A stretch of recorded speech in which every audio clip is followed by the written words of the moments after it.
أهلا بكم من جديد. تواصلت الاشتباكات الليلة الماضية بين قوات الحكومة الصومالية الانتقالية والقوات الإثيوبية من جهة وجماعات مسلحة من جهة أخرى في العاصمة مقديشو.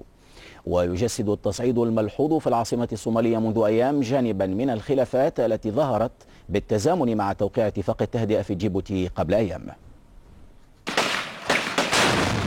من قال إن نيران الحرب في الصومال قد تخبو قريبا عليه أن يراجع حساباته، فشوارع مقديشو وأحراشها شواهد على أن أزيز الرصاص في البلد المكلوم أقوى من أي حديث عن الأمن والاستقرار قد يتخافت به المسؤولون الحكوميون، وعن إنجازات تحلم بعثة الأمم المتحدة بتحقيقها.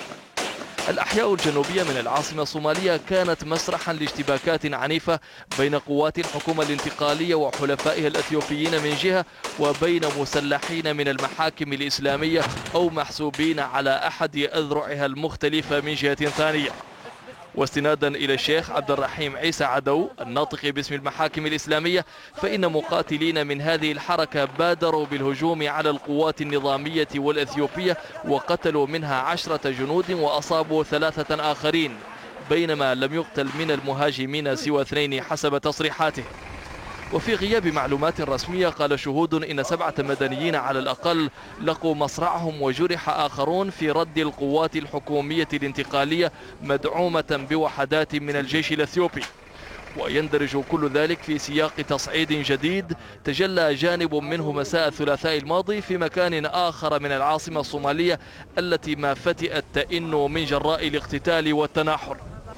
وإذا كانت الحرب فعلا ممارسة للسياسة بوسائل عسكرية، فإن مؤشرات عديدة توحي بأن سياسة التطاحن السائدة في الصومال منذ 17 عاما أيامها مديدة. فالاتفاقات ومن آخرها ما أبرم في جيبوتي مطلع الشهر الجاري برعاية الأمم المتحدة غالبا ما تفتح المجال لتجدد المعارك بضراوة تترجم على أرض القتال خلافات السياسيين وصراع الأجنحة، بما يؤجج نار الحرب الأهلية ويكرس مفهوم الصوملة.